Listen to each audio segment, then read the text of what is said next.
faut savoir qu'à la base, les chemins de Paris jusqu'ici, c'était pas pour mon bel oeil. Hein. Donc pour ça, le donjon, 36 mètres de haut. Mais bon, comme il a plus de 1000 ans, c'est comme tout le monde avec l'âge de la ceinture.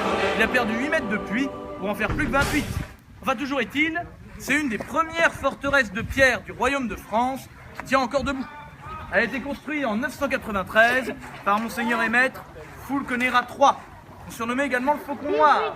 Mon stratège, il va imaginer un plan simple et efficace pour contrôler la Touraine. D'abord, quadriller la région de fortification.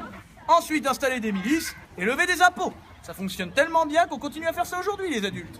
Ouais, sauf les fortifications, mais on est d'accord pour le reste. Hein. Vous comprendrez plus tard, les jeunes, rassurez-vous. La fille derrière qui a l'air blasée en se tenant les deux doigts. Ah, oui, c'est toi, oui. Non? Et on sent, il va à quelle époque? Une mode castrale, c'est tout simple, je l'explique vite. Vous creusez un fossé circulaire. La terre creusée, vous la mettez au milieu pour faire une motte. Et pour la rendre castrale, vous allez bâtir le castrum, le château en latin. Enfin bon, le château en ce temps-là, c'était plutôt une grande tour en bois de 9 mètres qui se balance sur le côté.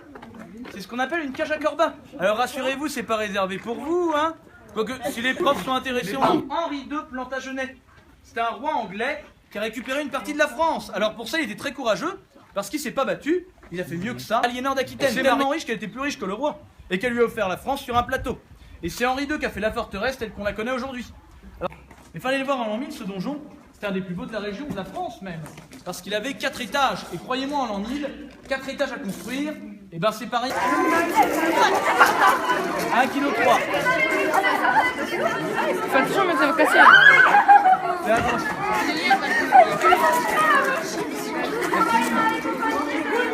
Ah, c'est lourd.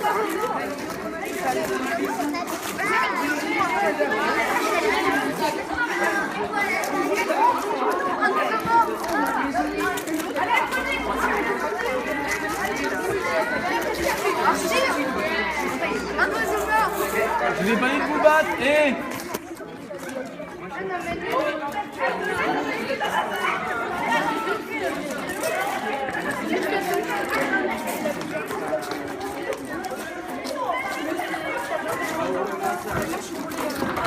Avec de l'entraînement, tu verras, c'est le prolongement du bras. Ah, je croyais que c'était lourd. Bah, ensuite, faut pas mettre les mains dans la poche, tu sais, d'avoir un meilleur équilibre. Tu vois? Pas lourd. Une épée, c'est pas lourd, hein, c'est pas une pelle à table.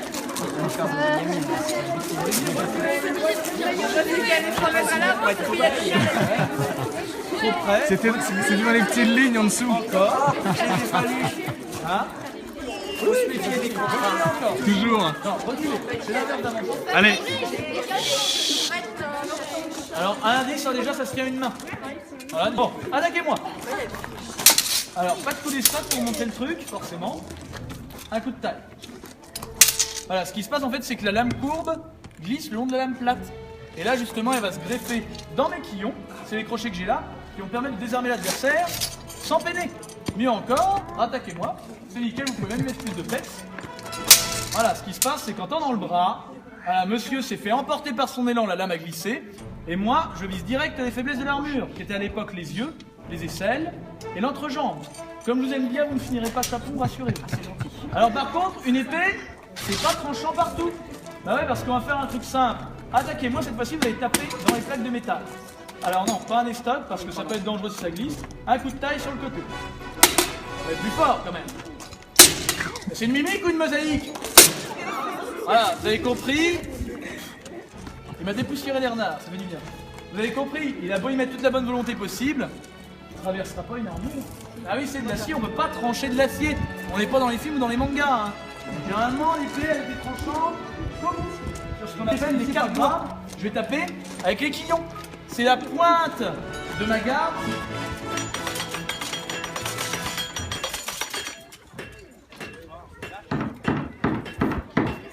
C'est qu'on va tirer.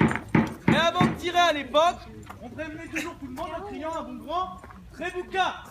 Trébouka, ça vient du sud, ça veut dire l'oiseau de mauvais augure. Ah oui, parce que ça, c'est pas un canon, ça fait pas de bruit quand ça tire. Mais les cordes, quand on vous foutez l'air, car donnez de la voix là pour voir, 1, 2, 3. Trébouka! C'est le mot crié que vous n'avez pas compris? Bon,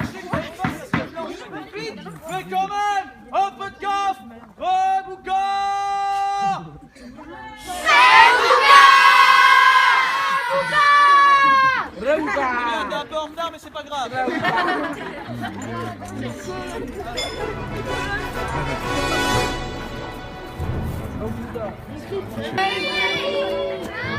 C'est la bonne.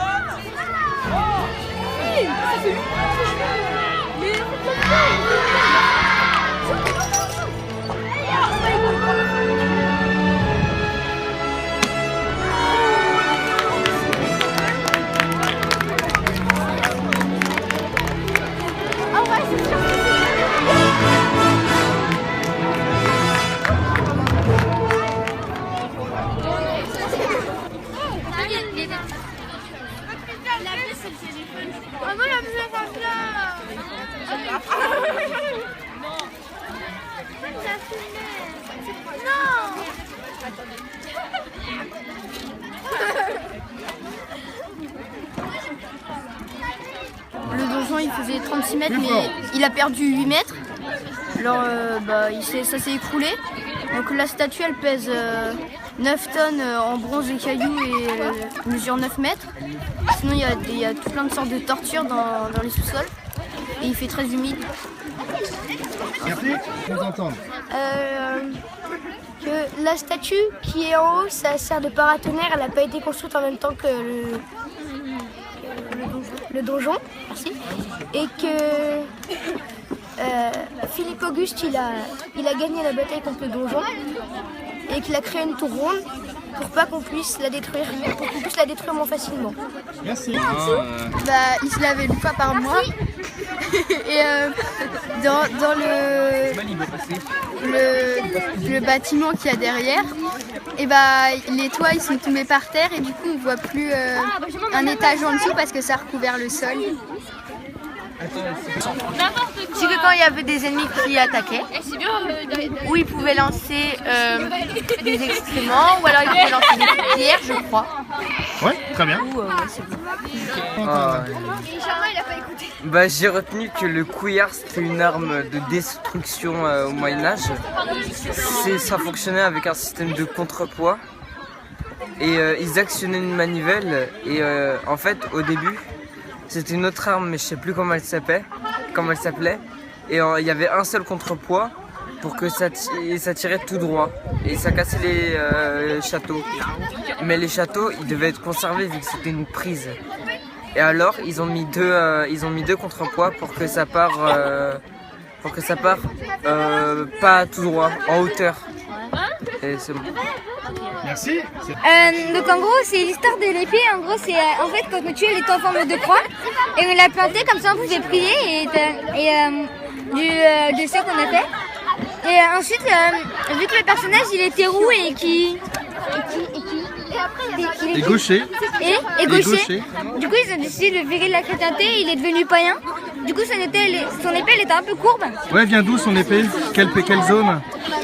De l'Europe de l'Est je crois. Ouais, ou de l'Orient. Ou de l'Orient. Et en gros, elle est un peu courbée et au lieu que ce soit en forme de croix, c'est en forme de arrondi. Et il y a des boules au bout et comme ça, dès que tu te bats, tu coinces l'épée qui est là, entre le truc arrondi et l'épée. Et comme ça, après, tu peux prendre l'arme de ton adversaire et le mettre KO. Il y a du bruit. J'ai retenu que, quand les personnes croyaient, quand il y avait quelqu'un qui faisait un péché, il devait aller en pèlerinage pour se faire pardonner. Et que,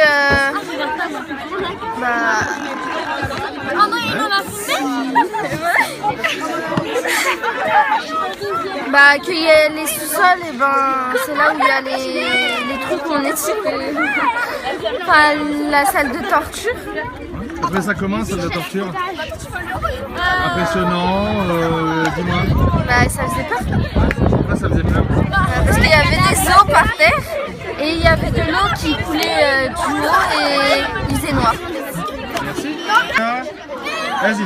Quand ils ont construit le château, ils ont fait des trous dans le mur pour pouvoir mettre les échafaudages et des trous ils les ont laissés comme ça au moins si jamais ils tombent le château ils peuvent remettre les échafaudages beaucoup plus rapidement. Voilà. Merci.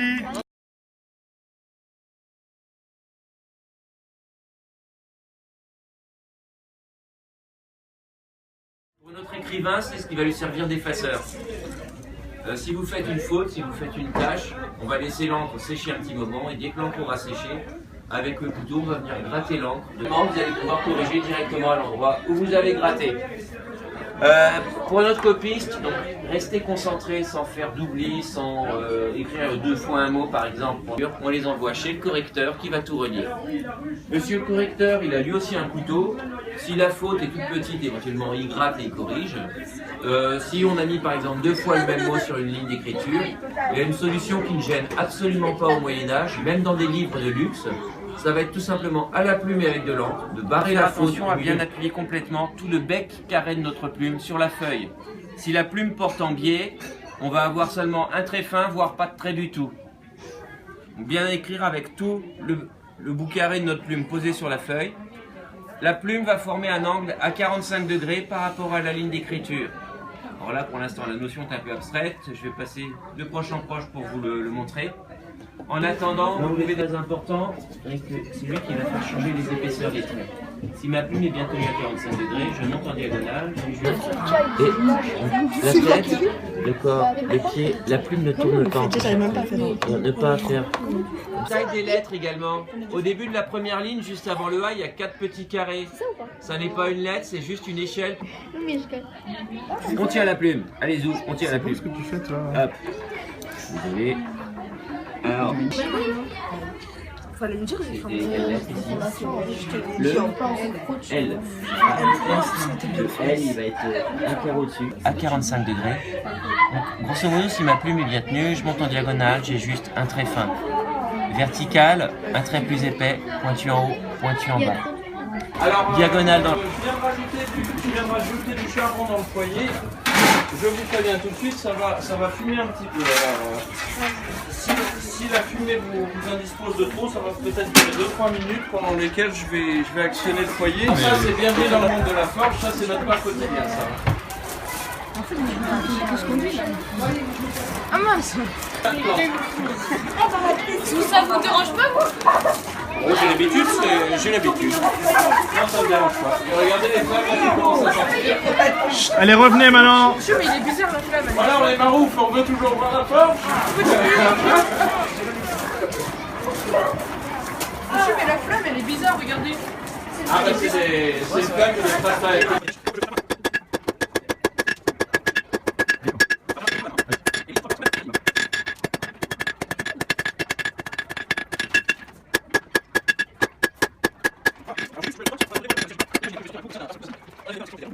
Et là, on commence à avoir une chose à peu près informe, qui a vaguement une forme de pointe ici, et au fur et à mesure, qui va prendre la forme de la pointe du clou. Là.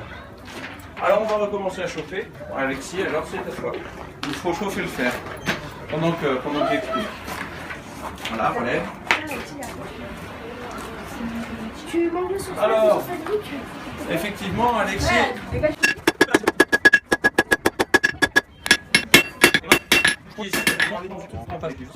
Avec ceci, vous connaissez le nom? Non. C'est pour faire des clous, comment on aurait pu appeler ça? Un cloutier. Presque. Une cloutière. C'est pas compliqué. T'es pas loin.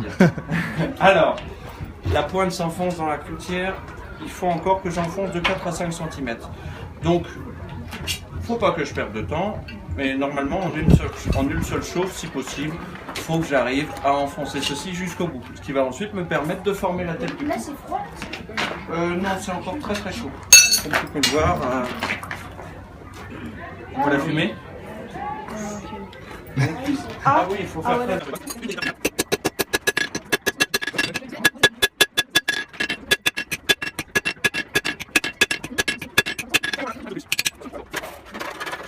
C'est d'à peu près cette longueur. Une fois que vous avez terminé, vous prenez le lacet du côté le plus long, toujours du côté croûte, et vous allez le placer vers le côté fleur. Comme ceci. Et après, vous allez alterner, un peu comme de la couture.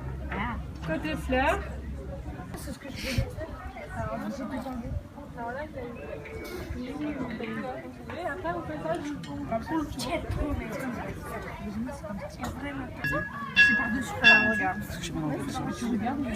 Alors maintenant, moi il y a un pince du côté fleur et après je passe du côté croûte, côté fleur, côté croûte, etc. C'est normal, c'est mignon. Alors il faut un petit peu de patience. On va voir la chaise, je le dis, va le faire. Mais je vais y arrêter, je rigole pas. Monsieur, elle s'est pas il y a 2 trous. Arrête de me toucher là. Je fais pas exprès pour c'est bien. Enfin, faut pas accrocher ça là. Ah mais c'est censé être du côté cuir. Ce que j'ai adoré faire c'est la peinture dans l'atelier calligraphie et surtout ce que j'ai aimé c'est la poterie. J'ai aussi aimé les combats parce que j'adore ça les combats. Aussi les gens là qui nous guidaient, Le roux. Oui, le roux, il était cool, voilà, il était marrant, il était cool, marrant. Et autre chose, t'es trop méchant, je l'ai déjà dit. Ok, sinon,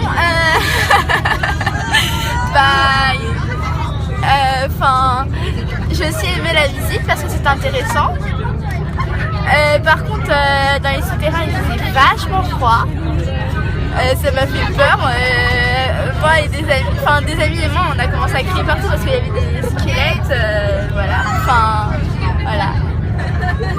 J'ai aimé le matin quand le monsieur nous a montré la forteresse parce qu'il nous a appris plein de choses, surtout comment nous battre avec une épée parce que moi avant je croyais qu'on tapait bêtement avec une épée comme ça alors que en fait on prend l'épée à 2 mains et on tape avec la pointe et ensuite avec le bout, avec le poignet on abat sur la tête des ennemis donc ça je savais pas et du coup je l'ai appris et le monsieur il expliquait bien, c'était immersif et ça m'a beaucoup plu. J'ai bien aimé faire les enluminures parce que c'était difficile mais on y arrive au bout d'un moment et c'est assez dur à faire. Mais c'est bien, c'est beau. J'ai bien aimé faire les bougies, la sortie a été très cool et j'ai appris beaucoup de choses et merci encore pour cette sortie. Moi je vais dire un mot. Là c'était une blague. Je suis partie loin. La fin juste c'était bien. Le manger aussi c'était bien. La tour aussi c'était bien. En fait tout était bien. T'as tout aimé? Oui. C'est vrai? Oui. Tu referais la sortie? Oui. C'est drôle. Surtout pour moi. Je rigole. Oui c'était bien. Merci. Au revoir. Toi. C'était cool. Comment ça s'appelle? La calligraphie. Pourquoi t'as aimé les calligraphies? Parce que ça change des écritures de d'habitude. Tu trouves ça beau? Oui. Merci.